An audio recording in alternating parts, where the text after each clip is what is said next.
My name is Derrick Broze. For the last decade, I've worked as an independent journalist, hosting a radio show, writing books, and producing numerous documentaries about the dangers of technology, indigenous struggles, and the realities of child trafficking. Now, I aim to uncover whether there exists a network of individuals and institutions which ties these issues together. Many researchers posit the existence of an international cartel which covertly manipulates world events for their own benefit. Are these claims simply fantasy and paranoid delusion, or is there truly an agenda to subvert humanity to the demands of the pyramid of power?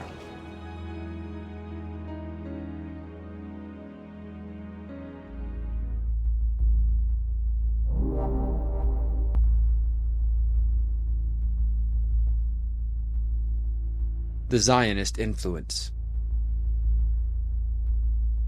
The claim that Jews sit atop the pyramid is complex, as Judaism is simultaneously seen as a race, religion, and culture. While some Jews support the Zionist movement, the effort to provide Jews around the world a homeland as mentioned in the Bible, not all do, nor do all Jews back Israel's actions.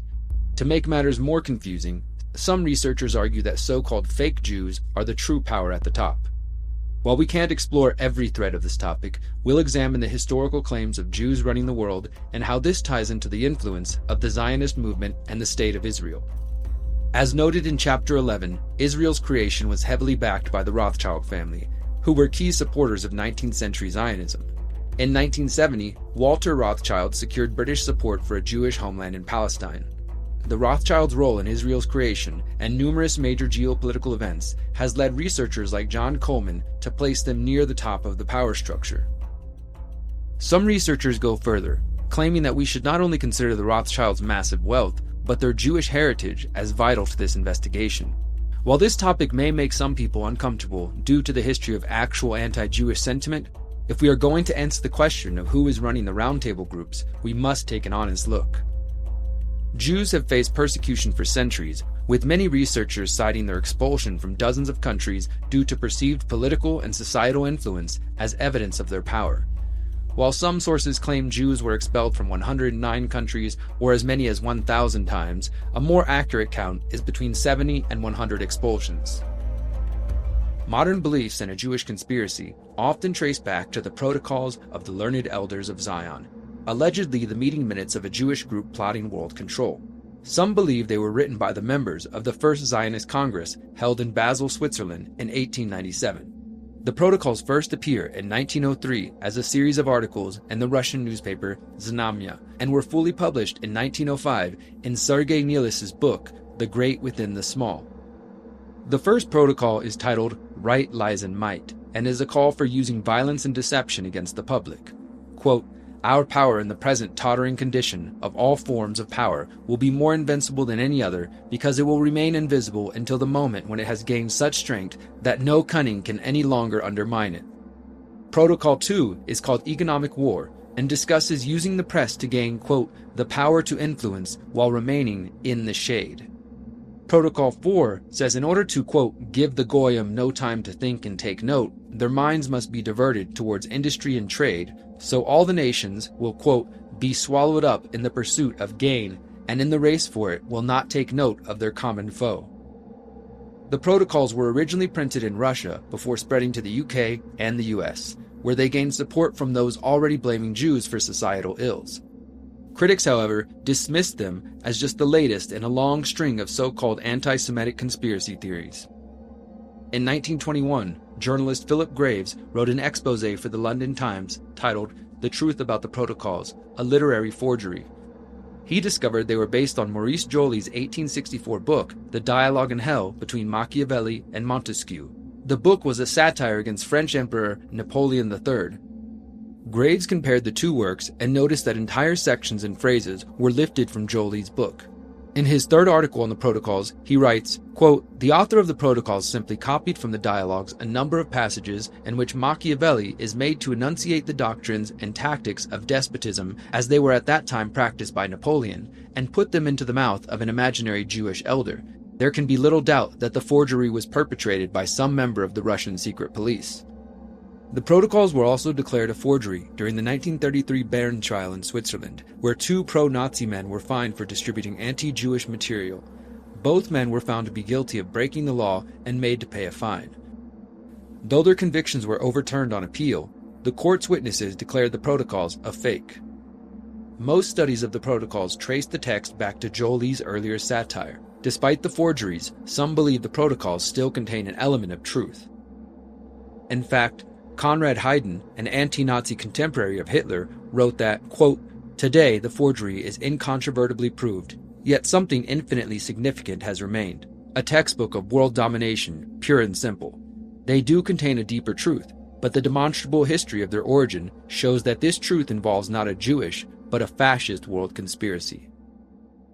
Adam Green, host of No More News, believes the Judeo-Christian religions are themselves part of the problem which allows Zionists to manipulate our world.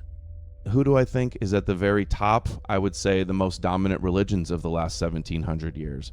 Messianic apocalyptic Judaism in its three branches, Judaism, Christianity, and Islam, all ultimately want the same thing, believe in the same prophecies with slight differences. From what we can see, the Judeo-Christian Islamic religions are the most dominant religions on the planet for the last almost 2,000 years. There could be some type of hidden hand manipulating and that created that, but I don't have any good proof of that. And just from what we know and what we can prove, it is the Messianic conspiracy. It is the Torah blueprint. It is the Messiah prophecies meant on ruling the world in the end times. I mean, who has the most influence over America? It's like we're basically run by a Judeo-Christian apocalyptic death cult with Mike Pompeo, the former Secretary of State, believes in the rapture. All the top Republicans are close with John Hagee, the end times fanatic that's obsessed with Israel. And both these Christian Zionists and the rabbis desire an end times war so Jesus will return and their prophecies can be fulfilled. And Christians aren't opposing that because Christians ultimately want the exact same thing. They also want the prophesied Messiah from the Bible to rule the world in the end times. Even these Christians and independent media people that are supposedly fighting against the satanic New World Order, what they're really doing in the name of fighting the so-called satanic New World Order, they're helping usher in the Torah prophecy Jesus New World Order. Green says Messianic beliefs among some Jews have been dominant for centuries and relate to the power struggle for control of the planet. One example is 17th century mystic Shabbatai Zevi, who declared himself the Jewish Messiah at age 22 in 1648. He claimed to possess powers like flight and prediction of the future. His following grew as he encouraged breaking traditional Jewish laws, for instance, feasting on fasting days. Mainstream Jews considered him a heretic. By 1666, Zevi had been arrested by the Ottoman Empire in Constantinople and given an ultimatum: convert to Islam and stop calling himself the Messiah or face death. Zevi chose to convert. Hundreds of his followers also converted to Islam and became known as the Donmeh. Some still believed he was the Messiah, leading to the rise of Shabbatinism after his death. One of the most well-known Shabbatine devotees was a man named Jacob Frank, who was born around 1726. By 1755, Frank declared himself the direct successor of Zevi. He also preached defiance of Jewish laws, and his Shabbatine Frankist sect was known for their Kabbalistic mysticism, orgies, and incest. Although Zevi and the Shabbatine Frankists are mostly unknown to the average person, some researchers believe the Shabbatines are at the top of the pyramid of power. One thing is for certain: the Zionist agenda remains highly influential in the 2020s, with unprecedented U.S. support for Israel, governments providing endless funding for genocidal actions, and politicians who receive millions of dollars from the Zionist lobby while literally taking oaths to Israel. By the way, everybody but me has an AIPAC person. What does that mean, an AIPAC person? It's like your babysitter, your AIPAC babysitter, who is always talking to you for AIPAC. At every crucial juncture, at every fork in the road, we have been there for Israel every single time. Israel's security is non-negotiable. Together, we will ensure that the unbreakable friendship between the United States and Israel is forever. We stand with Israel. The United States will support Israel militarily, financially, economically, to ensure that they can withstand anything that comes their way. I am a Zionist. You don't have to be a Jew to be a Zionist. It's an honor to be here with the first Jewish president of the United States. Critics of Israeli policies are increasingly labeled anti-Semitic, and students protesting against the crimes of Israel are now being targeted for speaking out on U.S. campuses. Zionist supporters defend all actions by Israel and ignore the clear bias towards the nation. Of course, Zionists are not only Jews. There are Zionist Christians, atheists, and members of all political parties. Loyalist groups like Betar track anti-Israel protesters online, aiming to label them anti-Semitic, damage their reputations, and eventually have them deported. At the same time, it is undeniable that some people wrongly blame all Jews for the world's problems and judge people solely based on their ancestry. While Zionist influence on geopolitics is real, claiming all Jews are part of a worldwide conspiracy is mistaken and overly simplistic. While Adam Green strongly criticizes Israel and Jewish influence, he also rejects this broad view. Jews are ultimately victims of this Judeo-psyop as well. Although Judaism as a whole may have had some benefit from it, individual Jews have suffered throughout history. They're victims of this conspiracy as well. And most Jews wouldn't even be aware of this overarching agenda, although it's almost hidden in plain sight. And obviously, these messianic memes and these religions that developed thousands of years ago, people today have fallen victims under its spell.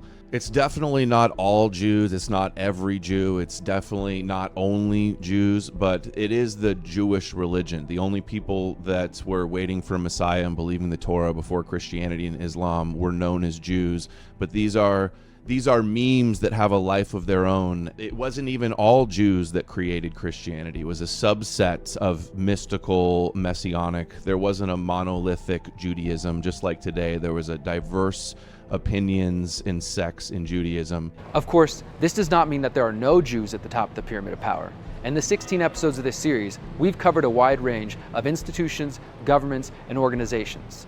For what it's worth, here are the players who are of Jewish ancestry. Big media tycoons like Michael Bloomberg and Donald and Samuel Newhouse with Advanced Publications, and Brian Roberts, CEO of Comcast, deep state agent Henry Kissinger, big tech oligarchs Mark Zuckerberg of Meta, Sergey Brin, co-founder of Google, and Alex Karp at Palantir. In Hollywood, we see that numerous heads of the Big Five film studios have Jewish ancestry, including Alan Bergman and Bob Iger at Disney, David Zaslav and Michael DeLuca at Warner Brothers, Tom Rothman, chairman and CEO of Sony Pictures, Brian Robbins, former president and CEO of Paramount Pictures, and David Ellison, the head of the newly formed Paramount Skydance Corporation. Hollywood is indeed one industry which has been prominently run by Jews since its founding. We also see Abraham Flexner, Rockefeller ally and author of the Flexner Report. The creation of the Federal Reserve also involved two Jews, Paul Warburg and Jacob Schiff. The Epstein network also involved a Jewish cabal, from Jeffrey Epstein himself, Robert and Ghislaine Maxwell, and Les Wexner of the little-known Mega Group, a group made up of Jewish billionaires dedicated to advancing the Zionist agenda. Although the key figures involved in the founding of the technocracy movement were not Jewish, Harold Loeb, another important technocrat, did have a Jewish ancestry. Interestingly, he was the son of Albert Loeb, a partner at law firm Kuhn, Loeb & Co., which was instrumental in the creation of the Federal Reserve. While many researchers exclusively point the finger at the Jews or the Zionists, in the 19th century, a French Catholic priest named Ernest Juin warned of a Judeo-Masonic conspiracy. Juin was the first person to print the French version of the Protocols of Zion, and his takeaway was that Jewish leaders were conspiring with Freemasons to infiltrate society and create their version of a new world order.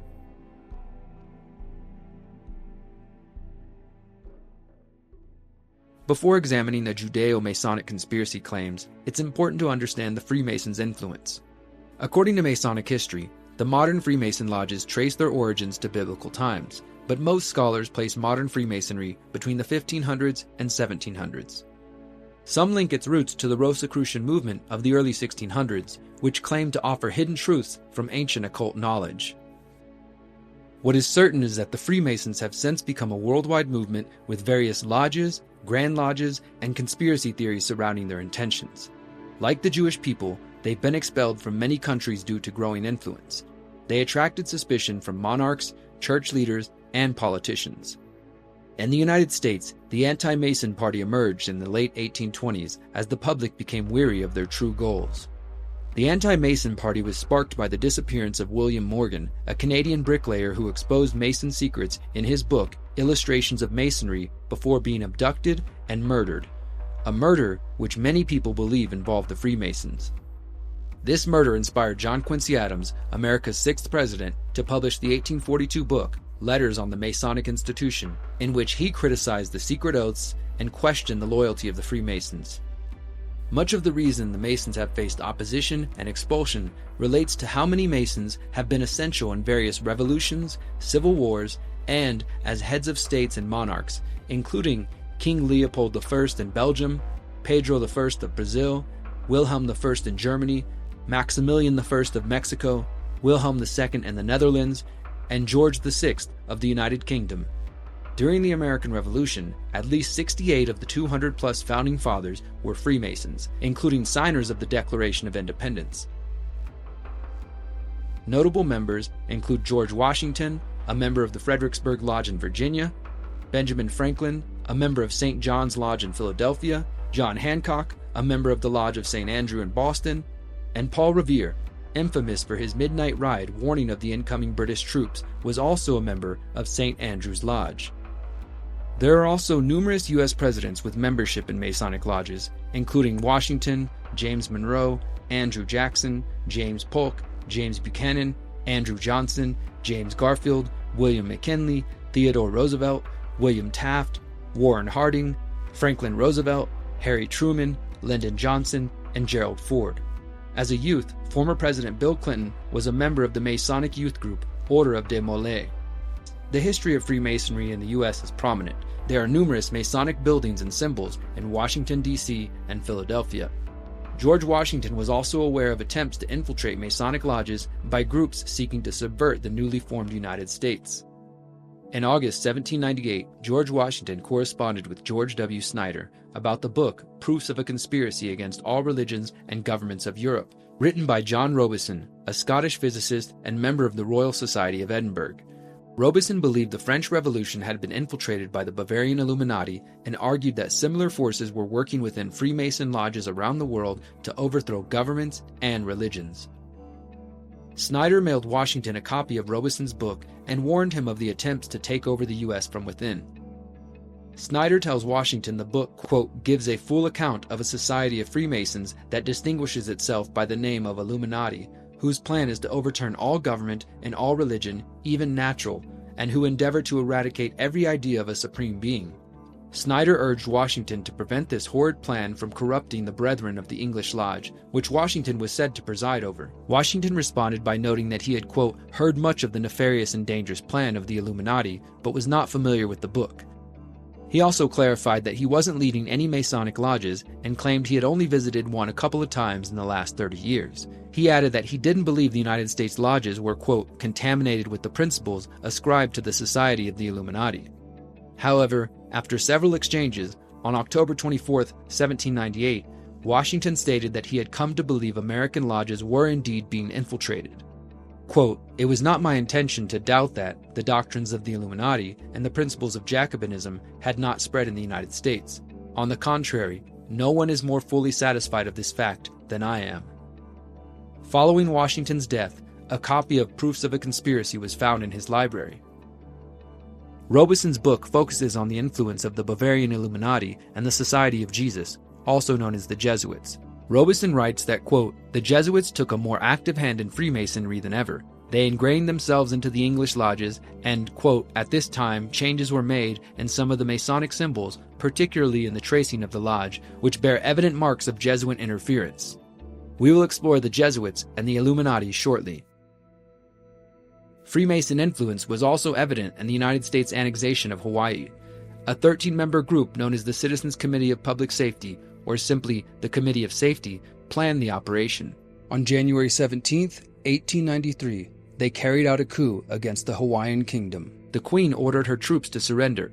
Within 48 hours, nations around the world recognized the provisional government, and by 1898, Hawaii was annexed by the United States. The Queen later stated that the provisional government did not derive its authority from Hawaiian voters, but rather from the so-called Committee of Public Safety, which she noted was, quote, comprised largely of persons claiming American citizenship. Not one single Hawaiian was a member.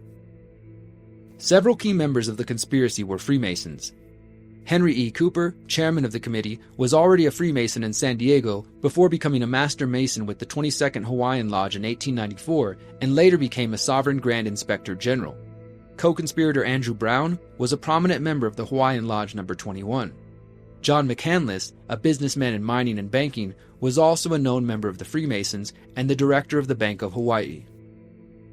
The United States is not alone in having political leaders with membership in Masonic lodges. In Mexico, several presidents have been Freemasons, including Porfirio Diaz, Benito Juarez, and Antonio Santa Anna, as well as various revolutionary figures, including Ignacio Allende, José María Morelos, and Miguel Hidalgo y Costilla. The Freemasons arrived in Mexico around the 1820s. In 1827, Mexican leaders, led by Vice President Nicolás Bravo, initiated the Plan de Montaño, banning secret societies, particularly Freemasons. The goal was to curb the influence of the York Rite Mason Lodge in favor of the conservative Scottish Rite Lodges. In 1926, Mexican President Plutarco Elias Calles initiated Calles' Law, enforcing restrictions against the Catholic Church under Article 130 of the 1917 Mexican Constitution. This law enforced the separation of church and state, requiring all churches to register with the government and prohibited priests from holding political office. The enforcement of Calles' Law can be viewed as a battle between the Freemasons' effort to secularize Mexico and the Catholic Church. While some Jesuit priests supported the war, the Church officially remained neutral. According to the book Cristero Mexico, during a Freemason banquet, President Emilio Portes Gil highlighted the Masonic influence on Mexico. Quote, "In Mexico, the state and Freemasonry in recent years have been one and the same thing, two entities that march side by side, because the men who in recent years have been in power have always known how to be in solidarity with the revolutionary principles of Freemasonry." The book also states that Mexican President Calles was a 33rd degree Mason and was awarded the Masonic Merit Medal by the Supreme Grand Commander of the Scottish Rite as a reward for his campaign against Catholicism. There have also been warnings about the Masons playing a role in the French Revolution. John Robison's Proof of a Conspiracy was not the first book to question the role of Masons in France. In fact, Robison was picking up on a thread which was beginning to spread across Europe. In the same period, French journalist and priest Augustin Borel exposed the influence of Freemasons in the French Revolution and the Reign of Terror. In 1797, he published Memoirs illustrating the history of Jacobinism, connecting the Jacobins with Freemason lodges. He believed the Masons were subverting the Catholic Church through occult practices and Enlightenment ideals. Meanwhile, Ernest Jouen, the previously mentioned Catholic priest who first published the French edition of the Protocols of the Elders of Zion, also believed there was a Judeo-Masonic conspiracy to control the world and attack Christianity. In his journal, International Review of Secret Societies, he shared communications from Vatican leaders who commended him for his efforts. He emphasized that several popes had spoken out against Masonry. Jouen's view is so commonly held in Vatican leadership that Pope Benedict XV made him an honorary prelate. Pope Pius IX thanked Jouen for combating the Catholic Church's, quote, mortal enemy. Jouen's writing and the International Review of Secret Societies influenced French journalist Léon de Poncins, who focused on the role of Masons and Jewish powers in major world events such as World War I, the creation of Israel, and the League of Nations. In 1928, Poncins published The Secret Powers Behind Revolution, Freemasonry, and Judaism, and later The Occult War. Poncins blamed Masons and Jewish financiers like James de Rothschild and Jacob Schiff for the French and Russian revolutions. In Secret Powers, he says the Jewish people are uniquely fitted to this role of overthrowing traditions because they have, quote, an instinctive opposition to every established order, which is, quote, a direct consequence of their age-long effort to maintain the immutability of their ideal and constancy of their original traditions. Poncins' writing drew on the 1910 book, The Anti-Christian Conspiracy, the Masonic Temple Seeking to Rise on the Ruins of the Catholic Church. Written by Catholic priest Henry de Losses, the book quotes directly from a 1904 debate in France's Chamber of Deputies where several officials affirmed their belief that Freemasons had, quote, worked in secret to prepare the revolution. Quote, We are therefore perfectly in agreement on this point that Masonry was the sole author of the revolution, Marquis de Rochambeau. To which a deputy named François-Henri Jumel responded, quote, "We do more than acknowledge it, we proclaim it." Both Ponsens and Delosses assert that Freemasonry is involved in a worldwide conspiracy to undermine the Catholic Church and turn people away from religion. Ponsen, in Secret Powers, blames, quote, "materialism and atheism in the spiritual domain, liberalism, democracy, and republic in the political domain, collectivism in the social domain, for taking the common man away from the church and away from the support of monarchy." A recurring theme in these claims is that Masons attack tradition, targeting monarchy and Catholicism. French revolutionaries not only advocated for reducing the church's power, some went a step further and called for making reason their new god, while also murdering clergy and burning churches. On one hand, it's understandable that as the ideas of freedom of speech and self-ownership spread throughout the world, the people of the 18th century would desire to be free from the chains of religious dogma and the alleged divinity of kings. Yet for those loyal to church and crown, this felt like a direct threat to their way of life. Were the Masons attempting to subvert humanity for worldwide domination? Or was this a natural evolution of humanity breaking free from the chains of bondage? Or is the truth somewhere in the middle? Delosses, Ponsens, Jouens, and Borel all point to the presence of Jews and Masons among the thought leaders of the French, Russian, and even Hungarian revolutions. They also point to financing from Jewish bankers as evidence that these movements were a Judeo-Masonic conspiracy. However, even Ponsens, with his firm anti-Jewish stance, refused to condemn all Jews or all Masons. In Secret Powers, he writes, quote, "To conclude from this that Jewry forms a compact revolutionary army directed by a single supreme chief would be absurd. What is the proportion of those who are in this conspiracy? We do not know. All Jews are not Bolshevists, all Masons are not revolutionary atheists, but nevertheless every Jew because of his Judaic mentality, and every Mason because of his Masonic mentality, is in essence an unconscious revolutionary." The French weren't alone in their concerns. Many researchers believe the Masons weren't acting independently, but were part of a broader worldwide Jewish conspiracy. In fact, in 1855, Isaac Meyer Wise, an American rabbi who was called the foremost rabbi in America, wrote that, quote, "Masonry is a Jewish institution whose history, degrees, charges, passwords, and explanations are Jewish from beginning to the end." Additionally, Albert Pike, the Sovereign Grand Commander of the Supreme Council of the Scottish Rite, also pointed to Jewish influence on Freemasonry. In his book, Morals and Dogma, he writes, quote, "All the Masonic associations gain their secrets and their symbols from the Jewish mystic tradition of Kabbalah." Whether the Freemasons are a Jewish creation or simply inspired by Jewish history depends on your individual perspective. Regardless, Freemasons have clearly played a significant role in major geopolitical events for centuries, if not much further back in history. Regarding the players we have mentioned in this series and in this episode, we do see the influence of the Freemasons. For example, Senator Nelson Aldrich, who was instrumental in the creation of the Federal Reserve, was a member of the Freemason Lodge in Rhode Island. Cecil Rhodes, the architect for the Rhodes Scholarship and Round Table Groups, was initiated into Apollo University Lodge number 357 at Oxford in 1877. Several members of the founding of Columbia University, the birthplace of technocracy and the Trilateral Commission, served as members of the Freemasons in New York, including Philip and William Livingston. Joseph Redinger, one of the founders of the Bilderberg Group, was also a Freemason. Finally, Adam Weishaupt, founder of the infamous Bavarian Illuminati, which John Robison warned about, was inducted into the Masonic Lodge in Munich in 1777. As we shall learn, Weishaupt had interactions with the Freemasons and the Jesuits. The Society of Jesus, aka the Jesuits.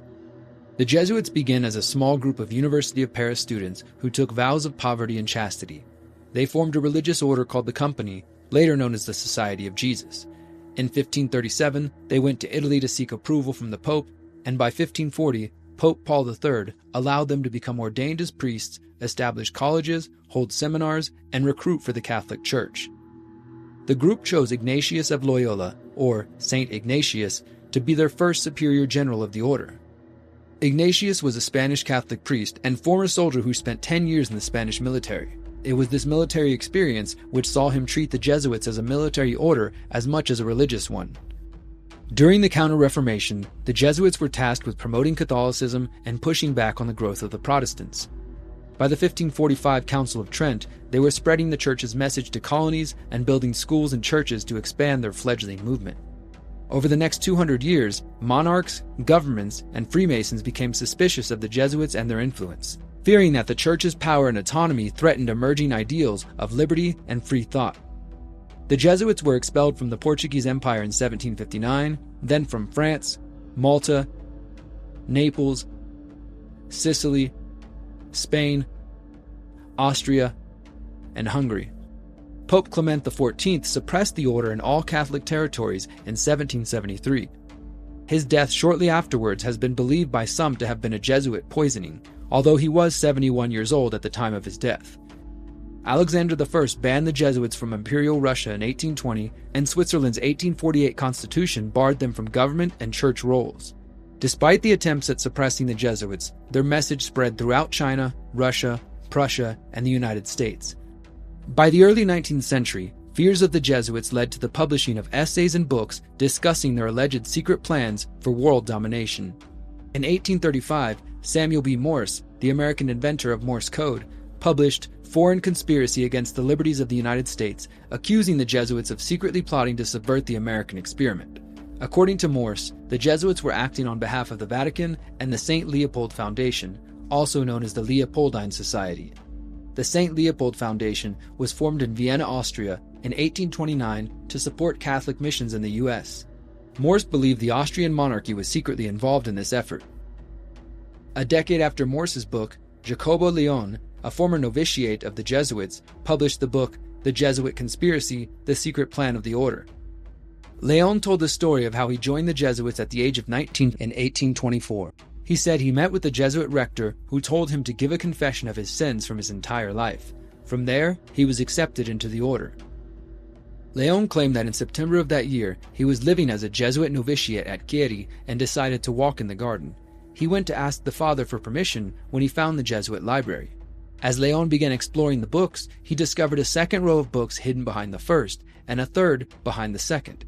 In this third row of books, he discovered secret documents, including his own confession, as well as confessions of novices, strangers, Jesuits, and other powerful individuals.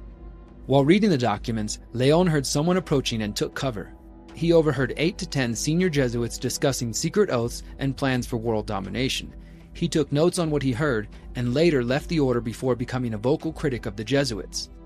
He believed the confessions obtained by the Jesuits would be used to blackmail their colleagues and enemies who feared the truth of their transgressions being revealed to the public.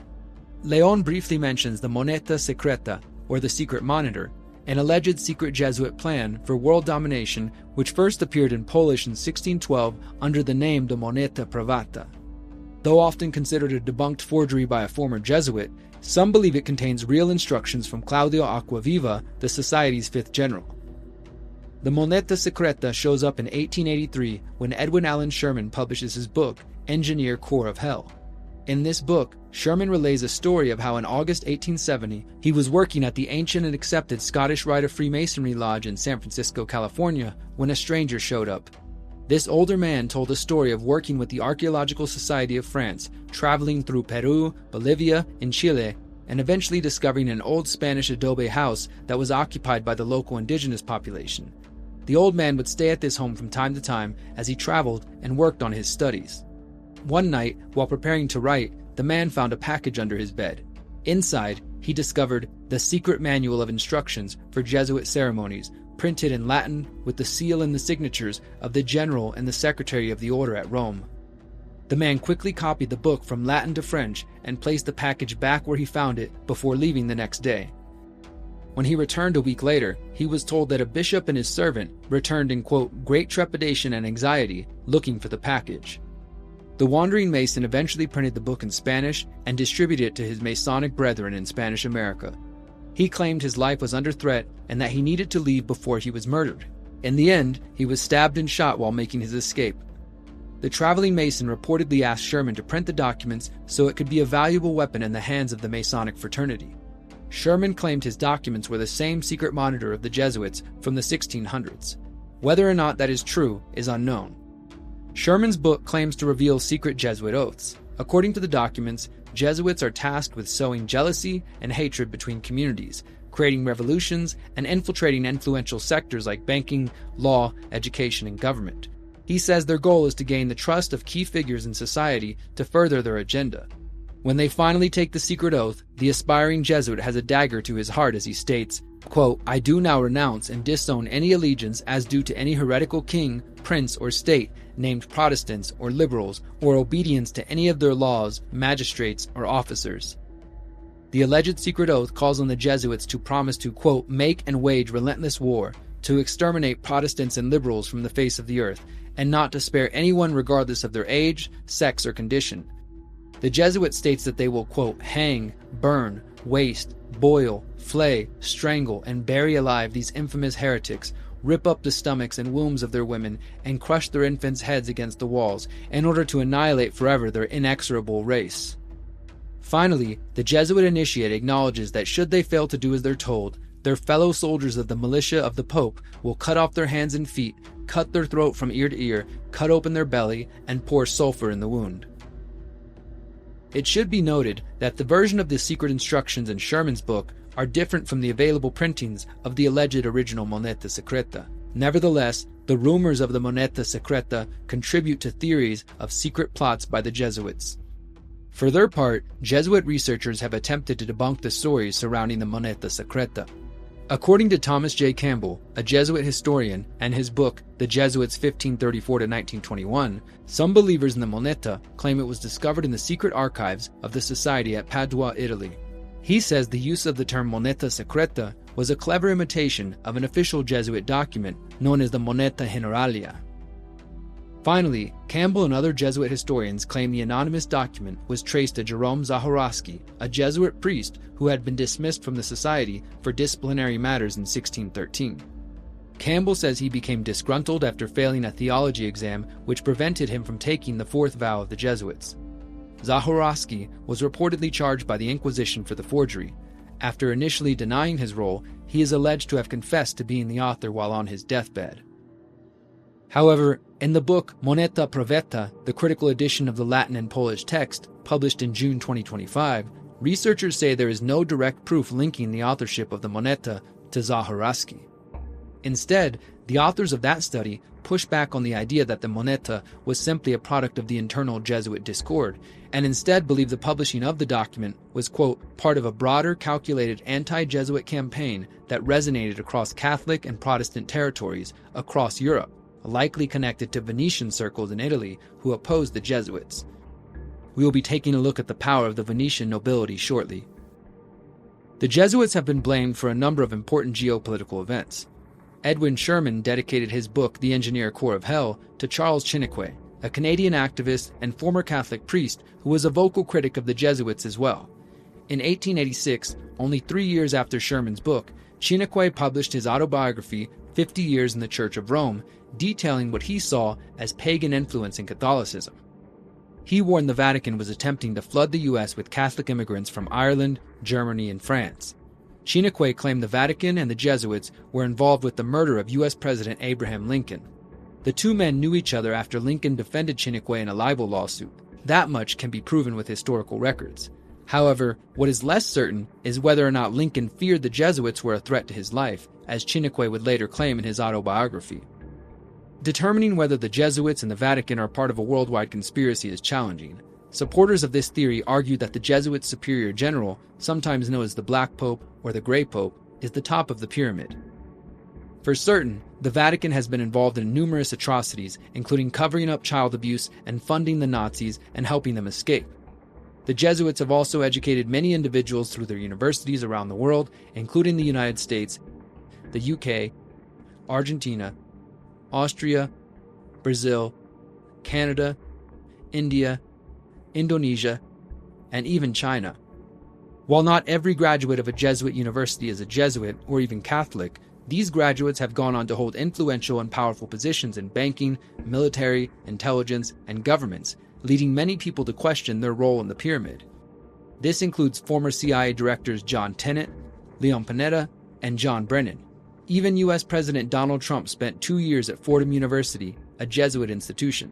Not to mention, Cecil Rhodes specifically mentioned the Jesuits as a model for his roundtable groups.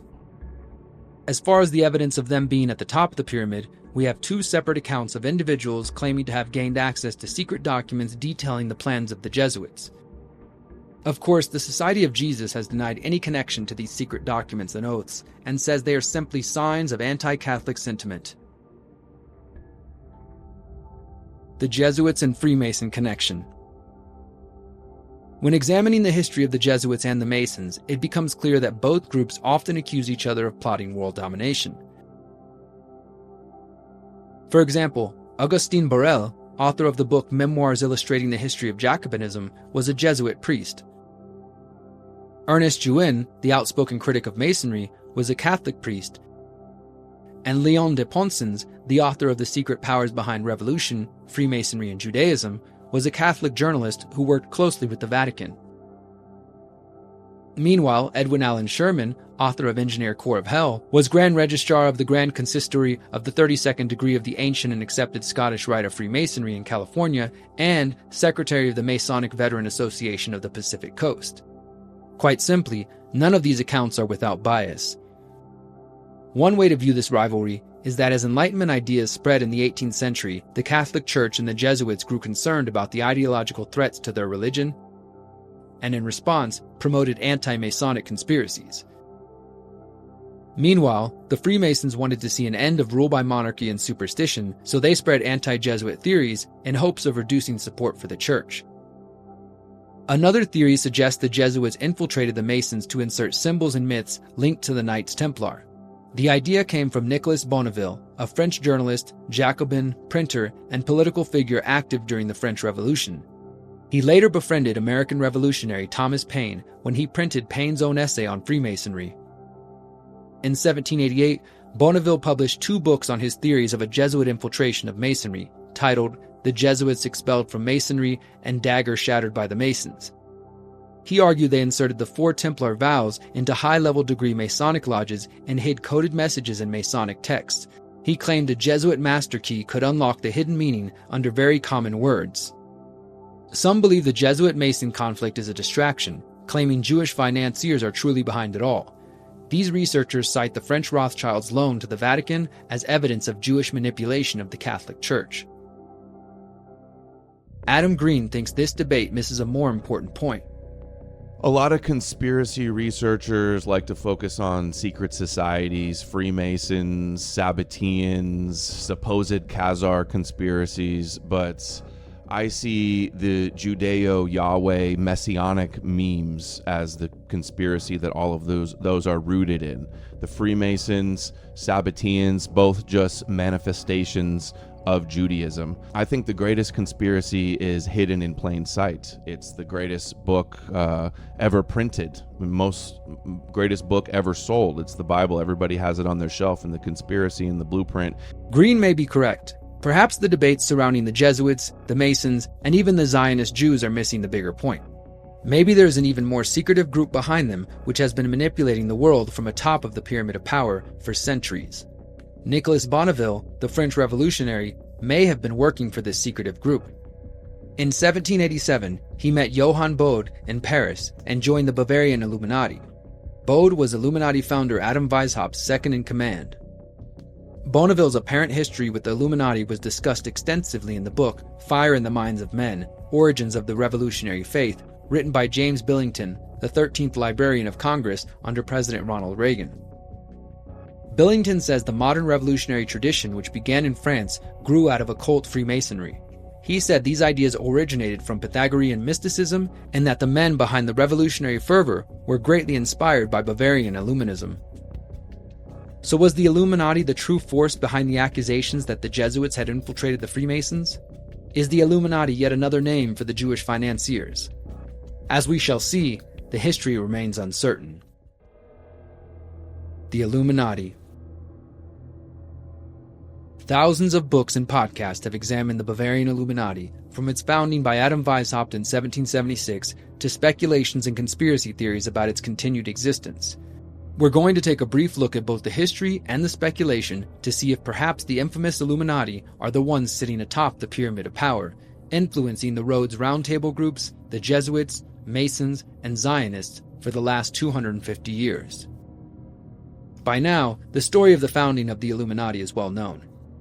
In 1775, Adam Weishaupt, a professor at the Jesuit-run University of Ingolstadt, became disillusioned with Jesuit teachings following Pope Clement XIV's 1773 command to dissolve the Jesuit order.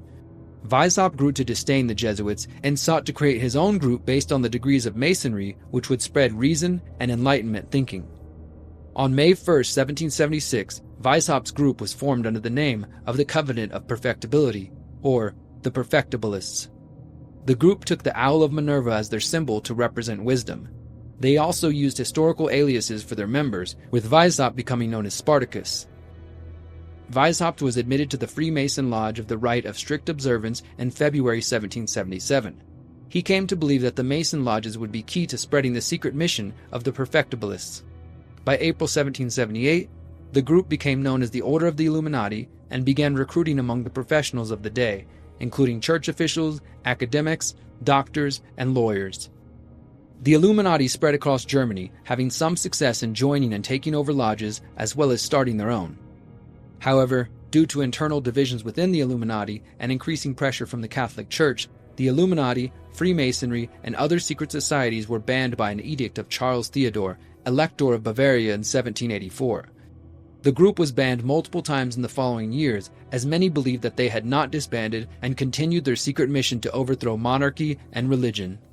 Theodore would later seize and publish documents relating to the Bavarian Illuminati. Weishaupt had his position at the university taken, and he was banished from Bavaria. This was effectively the end of the Illuminati. Of course, almost immediately after the banning of the group, theories emerged claiming the Illuminati continued to influence geopolitics, especially during the French Revolution. One of the earliest polemics against the Illuminati was an essay published in 1789 by Jean-Pierre Louis Deloche titled Essay on the Illuminati Sect. British physicist John Robison published Proofs of a Conspiracy soon after, claiming the Illuminati had infiltrated the French Revolution through the Jacobins and Freemason lodges. In fact, when describing the group which had been secretly influencing the direction of the revolution, Robison emphatically stated, quote, "The association of which I have been speaking is the Order of the Illuminati." Robison also wrote about Weishaupt's tumultuous relationship with the Jesuits. He says that by 1777, Weishaupt had been, quote, "scheming the establishment of an association or order which in time should govern the world." Weishaupt reportedly told ex-Jesuits who had recently found themselves banned they could regain their influence under a new name by, quote, "directing the education of youth." Unfortunately, Weishaupt was only successful in convincing 2 Jesuits to join his burgeoning secret society. After being rebuffed by the Jesuits, Weishaupt considered them to be his enemy. In 1780, Weishaupt partnered with Adolf Freiherr von Nigge for help advancing the Illuminati's message within Freemason lodges. Nigge was successful in growing the Illuminati's ranks, including by initiating Johann Bode, who would later become Weishaupt's second-in-command and was responsible for the German translation of Nicolas Bonneville's book, The Jesuits Driven Away from Masonry. However, by July 1784, Nigge quit the Illuminati, accusing Weishaupt of authoritarian leadership and of being a, quote, latent Jesuit. Could Nigge's departure have led him to share concerns of Jesuit infiltration with his initiate Johann Bode, who then inspired Nicolas Bonneville to write The Jesuits Driven Away from Masonry? It certainly appears so. Thus, the accusations between the Masons, the Jesuits, and the Illuminati have been raging for centuries and continue to this day. What about the idea that the Illuminati practiced, or still practices, rituals linked to ancient mystery religions? Can a lineage truly be traced from the Knights Templar and Solomon's Temple to today's secret societies? Many theories try to link Freemasons and the Illuminati to ancient secret societies, but the exact path is unclear. While the modern version of these groups clearly have an ideological and spiritual thread connecting them to the Knights Templar, Rosicrucians, and ancient mystery religions of Greece and Rome, proving a direct, unbroken lineage is far more difficult than some conspiracy researchers may want to believe. What can be proven is that the Bavarian Illuminati was likely not the first secret society aimed at world revolution, and not even the first to use the name Illuminati or the Illuminated. In 1527, Ignatius of Loyola, the founder of the Jesuits, was suspected by the Spanish Inquisition to be part of the sect of mystic Christians known as the Alumbrados, or the Illuminated. Loyola would be allowed to live after receiving a verbal lashing for his apparent sympathies with the Alumbrados. This version of the Illuminati was said to have made their way to Spain from Italy. They believed in the then heretical idea of a direct communion or knowledge with God through meditations and visions. In 1525, the Inquisitor General issued an edict of faith directed against all individuals who call themselves enlightened, abandoned, and perfect. Loyola became acquainted with suspected alumbrados, including by leading a group looking for spiritual guidance. During the meetings of this group, it was reported that some women had seizures, vomited, fainted, and claimed to have visions of the devil. This surely put Loyola on the Inquisition's radar. Although the Illuminati is often used as the default name for the true ruling class, the name and the concept has been degraded to a meme which shows up in music, movies, pop culture, science fiction, and conspiracy theories about the top of the pyramid of power. The concept has become a punching bag for those who want to give a name to the force which is manipulating our world. Could the leaders of the Masons, the Jesuits, and the Zionists be the real Illuminati? Are the Illuminati the leaders of the alleged Committee of 300? Is it possible that the top of the pyramid may at times refer to itself as the illuminated or the enlightened ones? This could be true, and yet there is little credible evidence directly connecting the historical Bavarian Illuminati to the ruling class of today. Perhaps to find the top of the pyramid, we must go even further back in history to study the houses of nobility and royalty.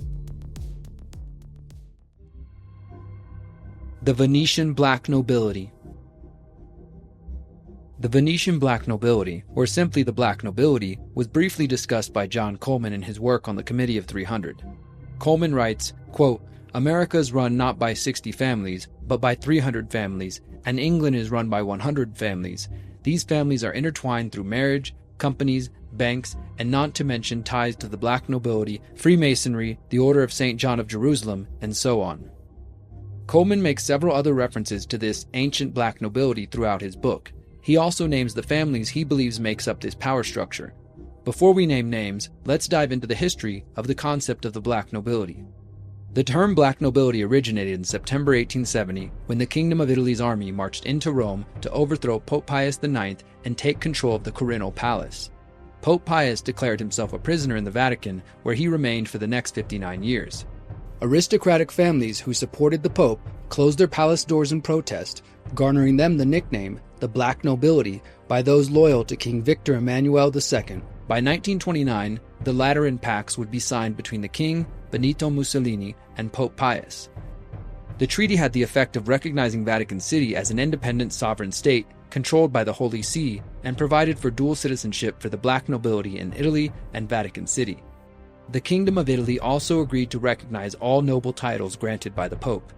However, recognition of the Black Nobility was short-lived.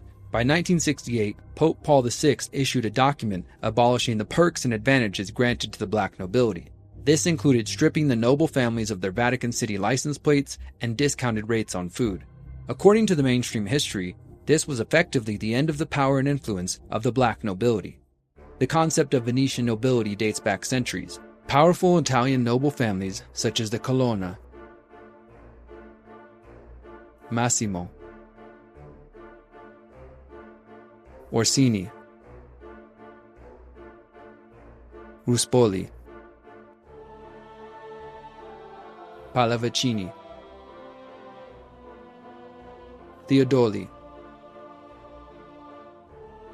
and Borghese gravitated towards Rome to maintain ties with the Vatican. Some even became popes. Other powerful noble families gathered in Venice and Genoa, Italy, building their wealth off trade route monopolies. The families grew in wealth as the port of Venice became a gateway for trade to Europe, the Adriatic Sea, and the Middle East and Asia. These families also provided military support for the Crusaders, which helped Venice become an economic and military power. Over time, these families gained complete control over Venice. Prior to 1172, Venice was governed through the appointment of the Republic's highest official position, the Doge, who administered Venice for over 1,000 years. After that date, the election of the Doge was now the responsibility of the Committee of 40, made up of these same noble families. The theory is that these powerful families maintained control of Italy throughout the following centuries. While this group is sometimes known as the Venetian Black Nobility, owing to their origins in Venice, Italy, their power and influence spread beyond the peninsula and throughout Europe, including in London, England, with the establishment of the financial district in the city of London. Many researchers now believe the Black Nobility families can be found in Italy, Germany, Switzerland, the UK, the Netherlands, and Greece. As you research this concept of the black nobility or the Venetian black nobility, you'll find numerous lists from different sources attempting to identify these elite families and trace their influence throughout history. In the Committee of 300, John Coleman named several families he claimed were or are still part of the black nobility. These include the Giustiniani family of Rome and Venice, Pierpaolo Luzzati Fequi's black nobility of Venice, Umberto Ortolani, infamous for his involvement with the P2 Masonic Lodge, the Orsini family, the Doria family, the financiers of the Spanish Habsburgs, Elie de Rothschild of the French Rothschild family, the Alba family in Spain, Queen Elizabeth II of England of the black nobility Guelphs, and Sir Moses Montefiore, the man who established the first Jewish settlement in Palestine.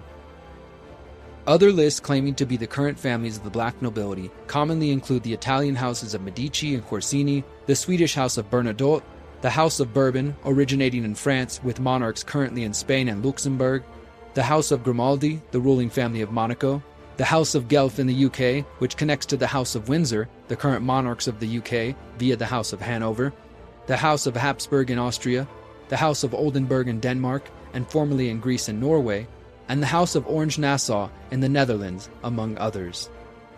I want to make it clear, confirming that these noble families and their descendants are the true ruling class is difficult. Some claim that these families are the true top of the pyramid and the so-called Committee of 300, pointing to their historic land ownership across Europe as evidence. We know that Cecil Rhodes and the Round Table groups worked with the Rothschilds to spread their influence around the world and to reabsorb America into the British Empire. Is it possible that the members of the various Round Table groups worked with the black nobility to manipulate world events over the last 200 years? Absolutely. I believe that at least some of these families, as well as members of the Vatican and the Jesuits, worked with the Zionist and Jewish bankers and the Freemasons and other secret societies to maintain their iron grip on humanity's destiny. While the preceding investigations have focused on the various groups choosing to manipulate humanity, there are those who believe that what we are facing is not only a battle of psychopathic, corrupted humans versus a free humanity, but rather a spiritual battle for the very soul of our species.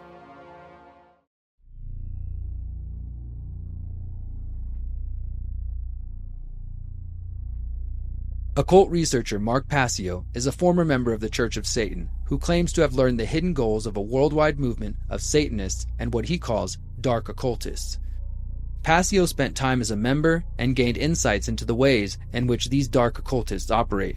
Well, in my youth, I became disillusioned with organized religion. My family was the kind of family that sort of went along to get along and just believed whatever was the popular aspect of the culture of South Philadelphia Roman Catholic background. I became very disillusioned with organized religion, and I sought out the opposite of that in my anger and angst regarding organized religion.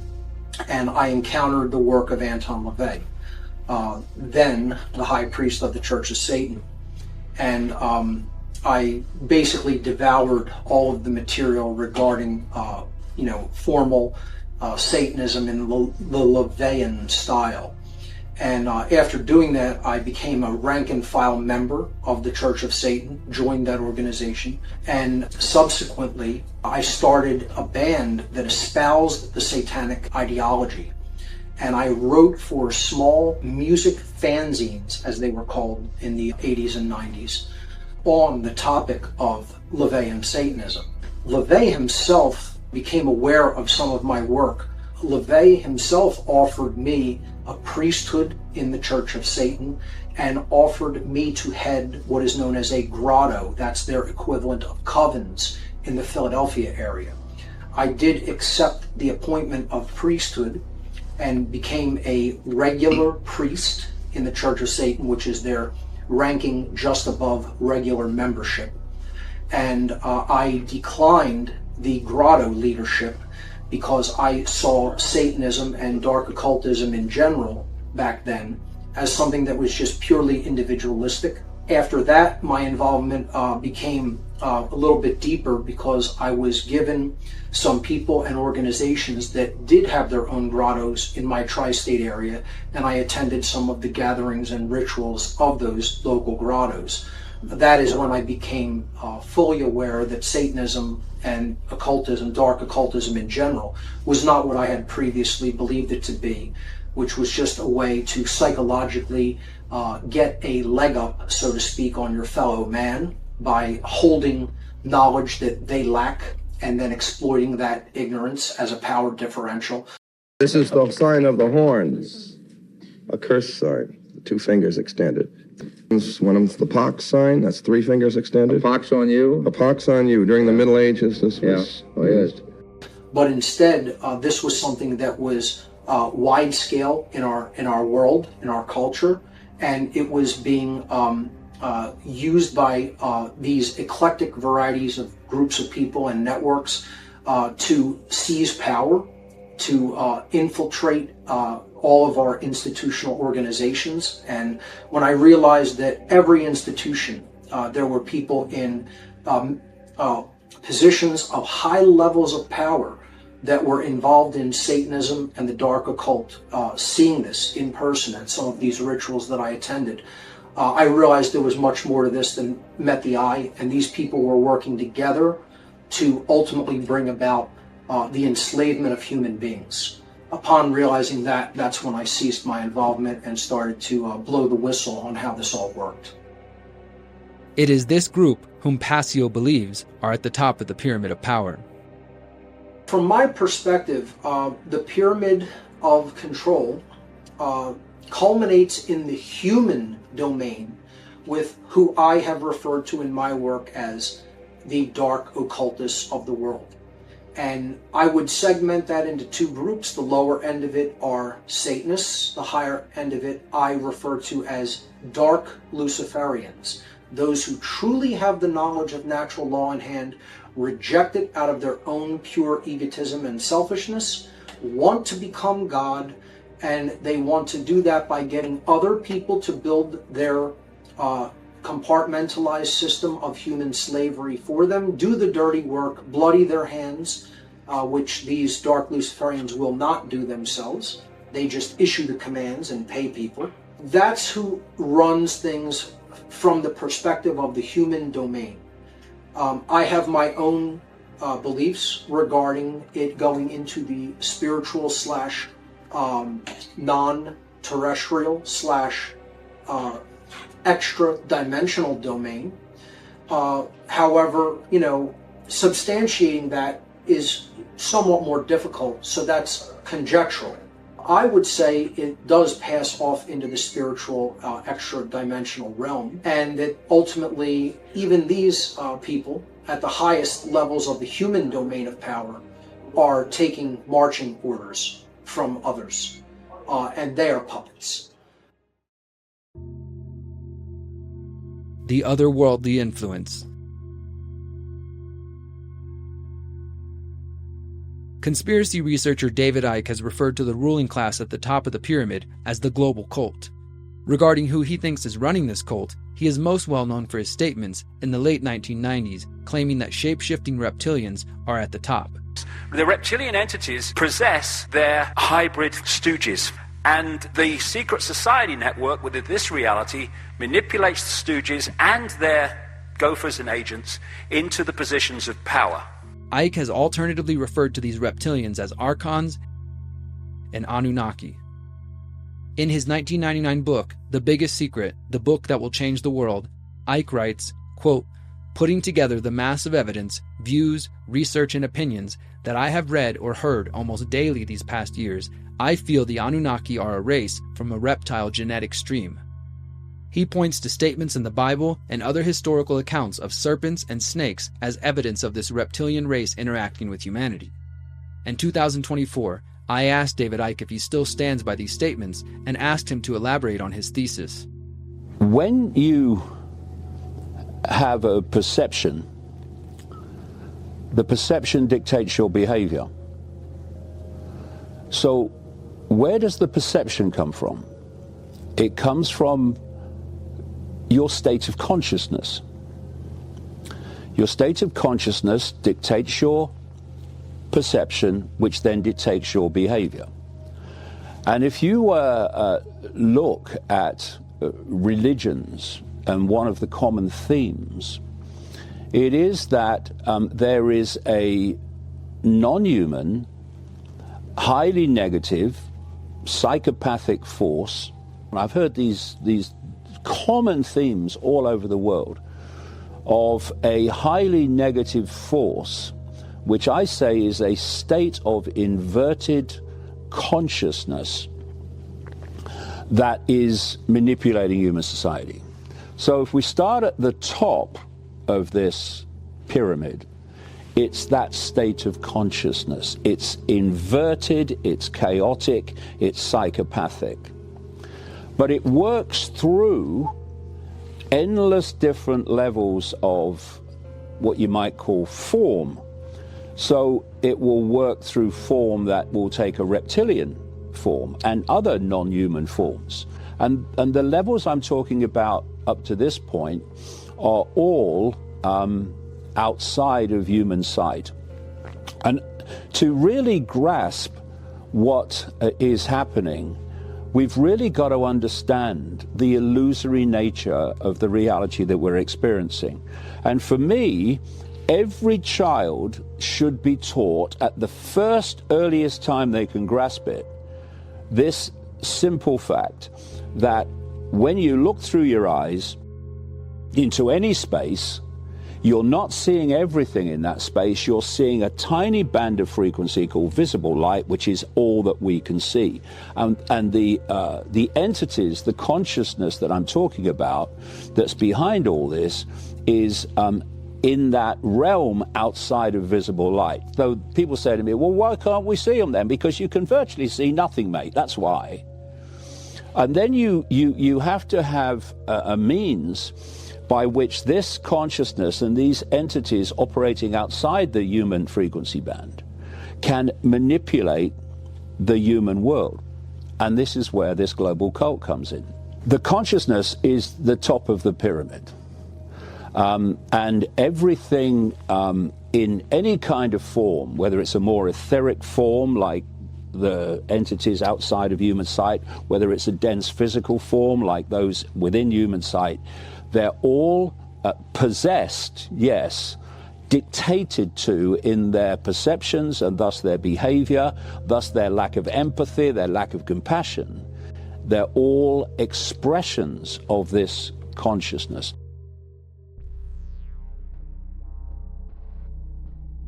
Catherine Austin Fitts, the founder of the Solari Report and former Assistant Secretary of Housing and Urban Development under the first Bush administration, uses the term Mr. Global to describe who she believes is at the top of the pyramid. Who is Mr. Global? Mr. Global is my nickname for the secret governance system. We live on a planet Earth, where the governance system is secret. Trying to understand how it works is like peeling an onion down through many, many layers. It helps to understand the financial system and how the financial system relates to the assets it manages or it finances. She also believes there is the potential for the top of the pyramid to involve life from another planet. So we have the group that meets annually in the United States in the Bohemian Grove. We have the Bilderbergers, which includes sort of all the Western world. We have the Council of Foreign Relations in New York. We have the Trilateral Commission. And of course, there's a multitude of secret societies. Many of my questions relate to whether or not we're dealing with the interaction between our civilization and one or more what I call breakaway civilizations of groups that have much higher technology than is commonly understood by most people on planet Earth. And is that breakaway civilization a group of humans? You know, who are they? Where'd they come from? Or is it non-human? There's some people who believe it's non-human, but again, an unanswered question. I have a lot of questions. I think we're being impacted by interdimensional intelligence. Christians would call them angels and demons. Other religions have different names for them, but we're dealing with intelligence from other dimensions, and that is also in play, in my opinion. On the other end of the spectrum, Adam Green believes theories about Satanists, Luciferians, and otherworldly evil only serve to reinforce the Judeo-Christian myths, which he says are the root of our problems. Satan is a Judeo concept. And in Judaism, Satan is the adversary to God, but works for God. God created him. He allows him to operate and provides a divine role of tempting and testing, and is the evil inclination and prosecuting and accusing sinners. Everybody that blames everything on satanic cults and Satanism is ultimately just scaring people towards the God of Israel, the God of the Bible, and Jesus as the solution. So I see all this satanic panic just to be fear-mongering that scares people into the churches. Personally, I fall somewhere in the middle. I don't buy into the Abrahamic religions, and I don't subscribe to the idea that what we are witnessing is the story of revelations from the Bible playing out in front of our eyes. However, I do believe what we are witnessing is a spiritual battle. For me, the battle happens every day in our individual hearts and minds.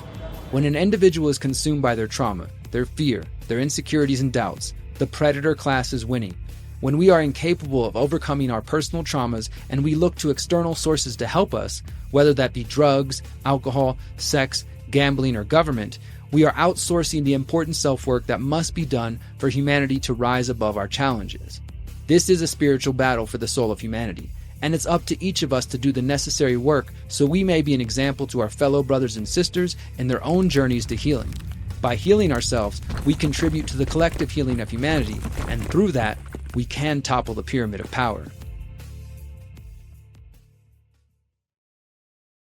You don't need a formal conspiracy when interests converge. These people went to the same universities and fraternities. They're on the same boards of directors. They're in the same country clubs. They have like interests. They don't need to call a meeting. They know what's good for them, and they're getting it. And there used to be 7 oil companies. There are now 3. It will soon be 2. The things that matter in this country have been reduced in choice. There are 2 political parties. There are a handful of insurance companies. There are about 6 or 7 information things. But if you want a bagel, there are 23 flavors because you have the illusion. You have the illusion of choice. Right. You don't get the real important choice. There's no freedom of choice. That's a great point.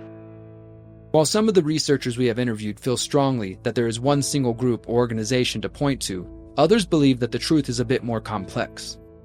Richard Grove is a forensic historian who has been researching the roundtable groups for 2 decades. He does not believe there is one ultimate bad guy sitting atop the hierarchy. I think it's a pyramid without a capstone. I think that there's a group of groups, and those groups have individuals in there, and some of those individuals are very powerful, but they can't coexist individually. They're grouped together now in a security alliance, and they've weeded out the unnecessary parts, and they're merging all the other relational parts. Like, it's down to Amazon and Costco, I love you in the future, which is going to win, right? So they're whittling down our options while they've already reached the technical acumen that they seek to deliver, and they're scuttling Western society to build their New World Order, Elysium separation from the people type of New World Order, Brave New World 1984 situation. Richard Spence is a historian and professor emeritus at the University of Idaho and author of Wall Street and the Russian Revolution. Spence has spent decades understanding the role of secret societies and conspiracy on historical geopolitical events. He is equally skeptical that we can easily point the finger at one culprit. Who's at the top of the pyramid? Or maybe to put it more simply, who rules the world? Is it the international oligarchy? Is it the Illuminati? Is it the high bank? What sort of? I'm not sure that those names really matter. What kind of a name do you have to have? Why even have a name? Why not simply be consciously aware of the power that you have? So, I am not, for my own part, firmly convinced that any such ruling group exists. I'm not saying they don't. I am reasonably convinced that there are one or more, perhaps numerous groups who think that they ought to be in that role and may in fact be competing with each other. That's another kind of scary idea, that you don't have one group of entitled elitists trying to run things. You have competing factions among them. In fact, given the nature of human beings, that's probably more likely. Now, I know that that's probably a very unsatisfying way of looking at it, because I haven't told you exactly what to look for. But They're there in one form or another. How much power they actually have, whether they are truly the masters of the universe, or they're a group of entitled, deluded people who think that they should be, there's something going on.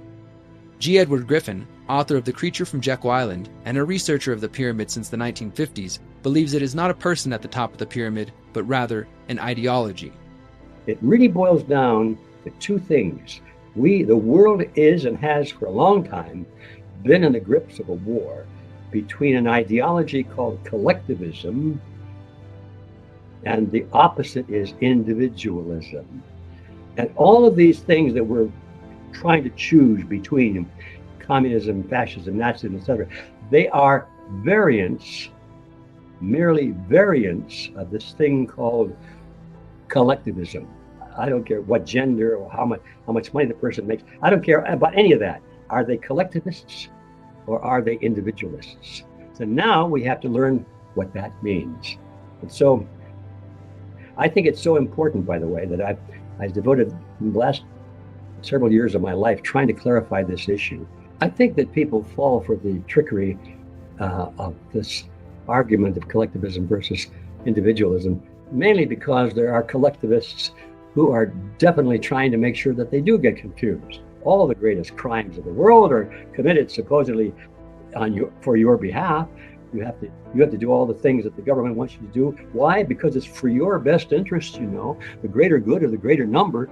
And if you don't go along with it, you're a bad person because you don't care about other people. That's the argument they always use. And so the answer is why people fall for it is because it's constantly being presented to them and being revered as though it is a gospel truth.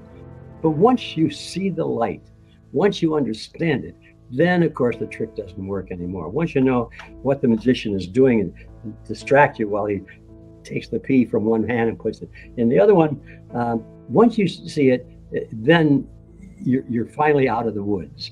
As the saying goes, once the bell is rung, it can never be unrung. In the end, we may be able to identify specific names and organizations who are playing a role, but in doing so, we risk overlooking a crucial aspect of the pyramid of power. Do not arouse the wrath of the great and powerful Oz. I said come back tomorrow. If you were really great and powerful, you'd keep your promises. Do you presume to criticize the great Oz? You ungrateful creatures think yourselves lucky that I'm giving you audience tomorrow instead of 20 years from now. Oh, the great Oz has spoken. Oh. Pay no attention to that man behind the curtain.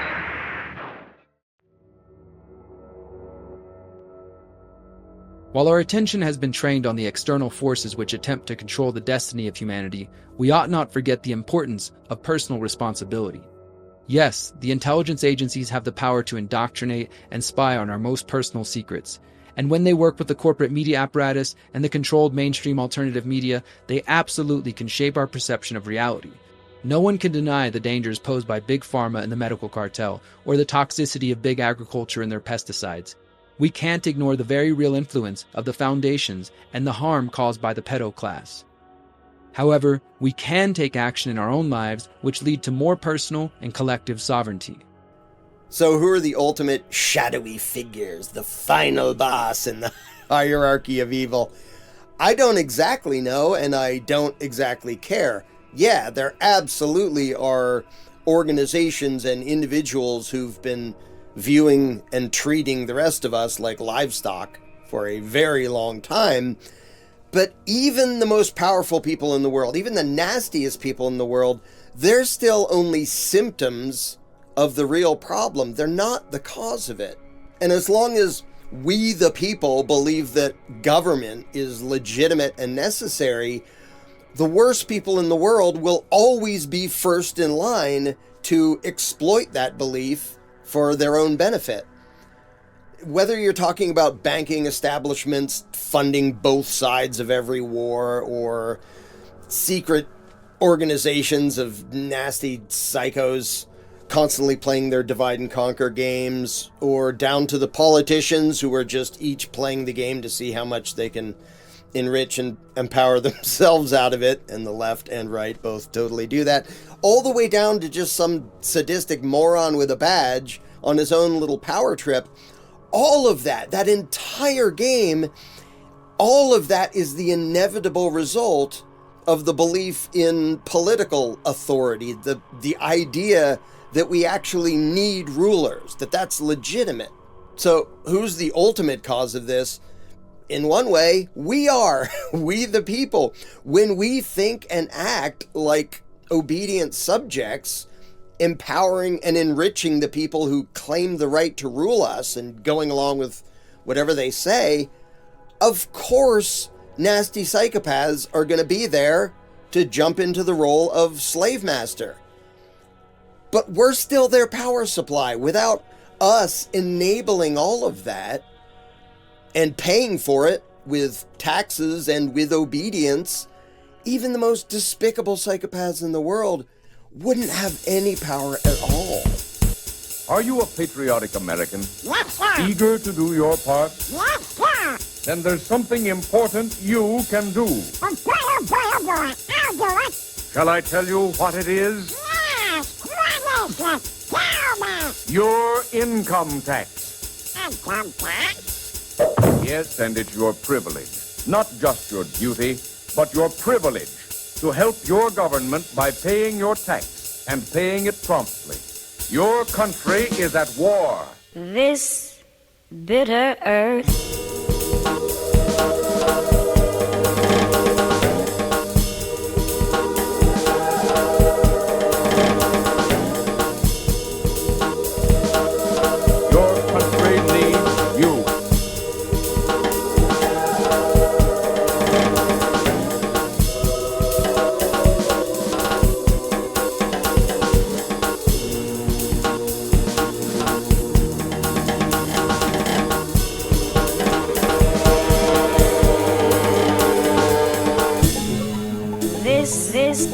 Bitter earth.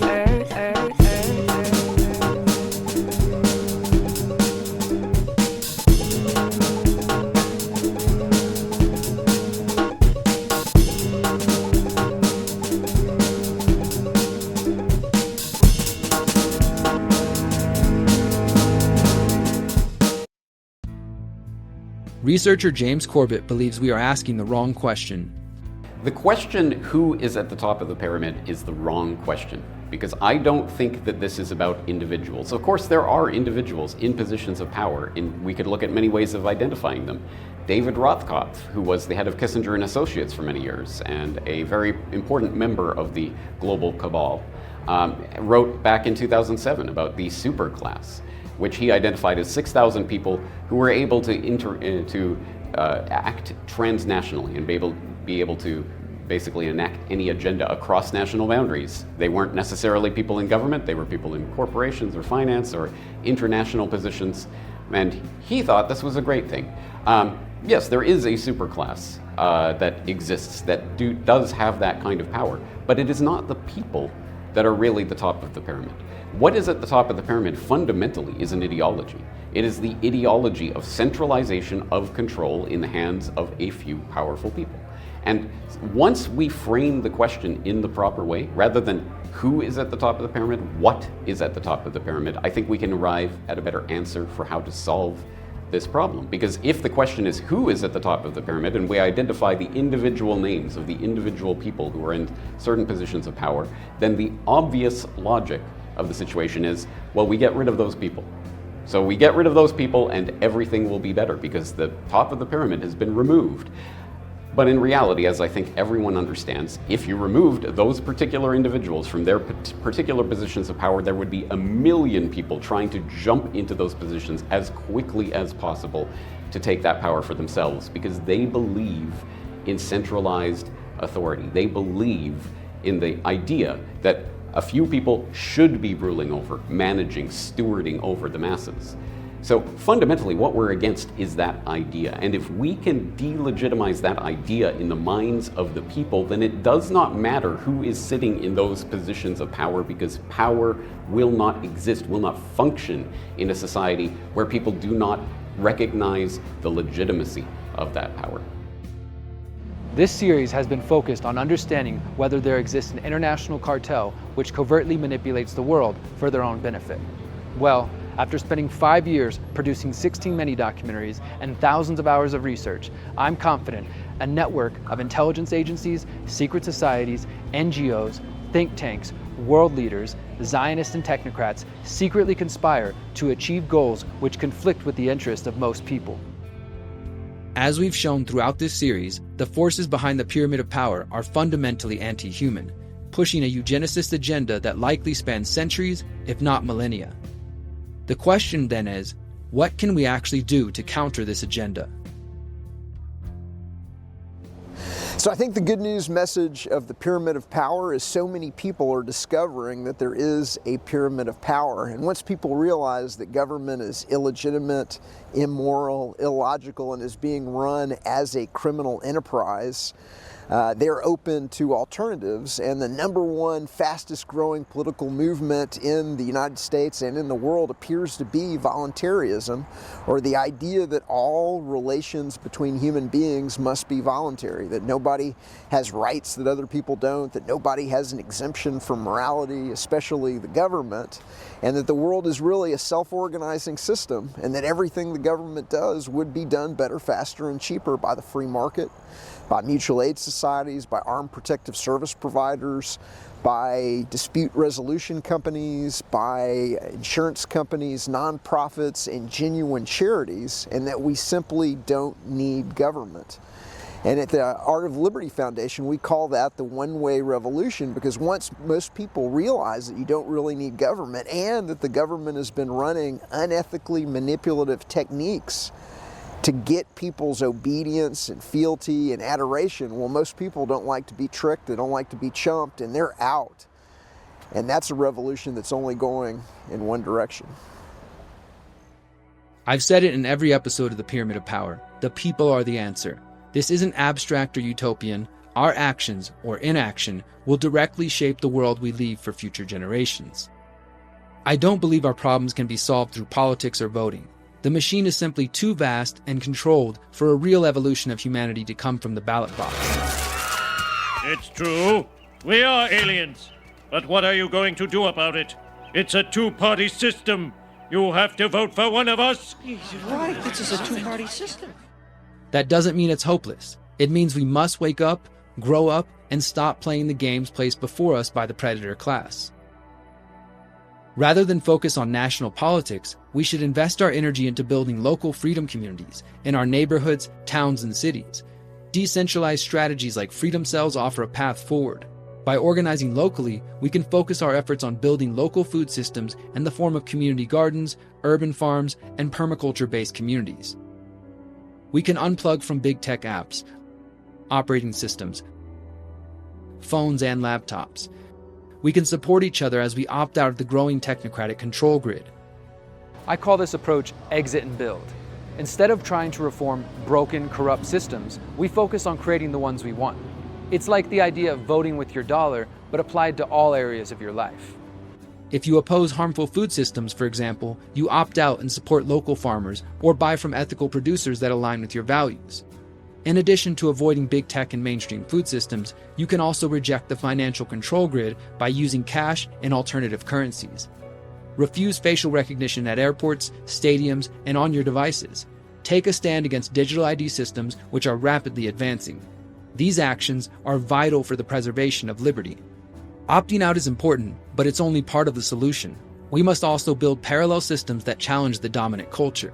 I encourage everyone to learn more about exit and build strategy, freedom cells, and the philosophy of agorism, which focuses on building these parallel systems.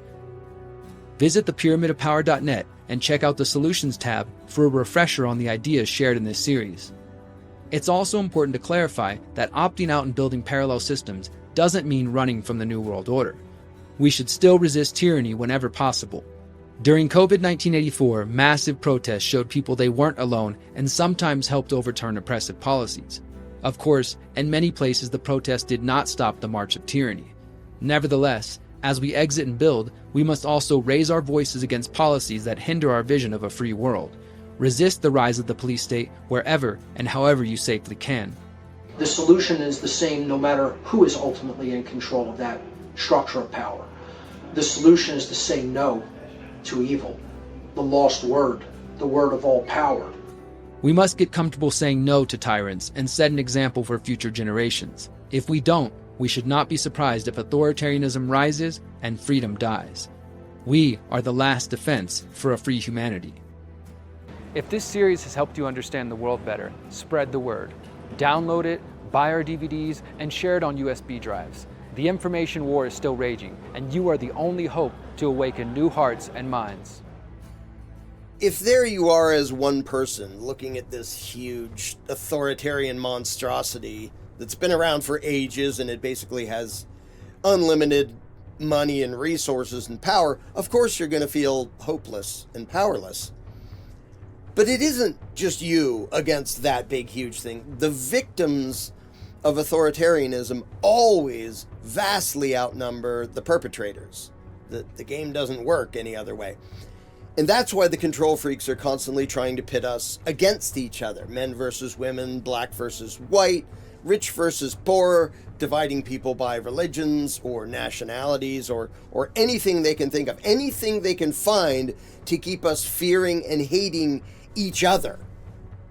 As long as we're screaming and snarling at each other, the control freaks in power who are robbing all of us, they know they have nothing to fear. But when the day comes that all of us mere mortal peasants stop being tricked into fighting each other and stop bickering over which master we should bow to and start actually disobeying and resisting anyone who claims the right to rule us, that's when tyranny and corruption end. Not by an election, not by legislation, by people thinking and acting like people who own themselves. And that is when people will see and will all the way realize the power they've always had the whole time. The ultimate solution to defeating the power structure of our world that has created human slavery on Earth is for each individual to elevate their own level of consciousness to the point where they fully understand objective morality and natural law and how it works and operates in our world. And then to teach that to other people in as wide and as free of a way as possible in whatever methods of media creation that they can do, and put that information out into the general public so that others can learn from it. Finally, I want to take a moment to acknowledge the heaviness of the topics that we've covered. We've talked about false flags, overthrowing of governments, murder, child abuse, and psychological manipulation. While I believe it's important that we take time to understand the true nature of our world, if conducting this research makes you miserable or you feel hopeless after watching this series, then they've already won. Do not allow yourself to be sucked into a pit of nihilism and believing that all hope is lost. As long as we are alive, as long as we are breathing, there is still hope. Not hope in false political heroes and reformism, but a true hope in the potential for an awakening humanity to shift into action. Awareness alone isn't enough. Being informed means little if it only leads to inaction and despair. And I think people are starting to recognize that there is an agenda towards centralization of power and centralization of control. And that is key, because once people start to at least be able to identify what is happening, then it's, I think, quite obvious. Well, if we want to go in the opposite direction of the way they, them, those are trying to take us, well, then we have to do the opposite of what they're doing. Rather than putting more and more power in fewer and fewer hands and centralized positions of control, we have to move towards decentralized systems. We have to bring things down more local. We have to create communities of support for ourselves so that we will be able to not just survive, but actually really thrive, whatever these people in presumed positions of power are doing. I think once it is framed in those terms, for people who are starting to at least be able to identify this agenda, I think the logic speaks for itself. I believe we need to continue to educate and empower our brothers and sisters and exit from these slavery systems and expose the power where necessary. We need to move beyond simply being awake and towards being activated, towards actively working on the liberation of humanity. Whatever you do, don't give up. Remember, you are not alone. The 7 generations are counting on us, and our ancestors are walking with us. We can overcome and thrive in the face of this generational evil which is attempting to subvert the beauty and the potential of humanity. Thank you for watching. Until next time, remember, you are powerful, you are beautiful, and you are free. To learn more about these topics, visit thepyramidofpower.net to see our transcript and list of books and documentaries.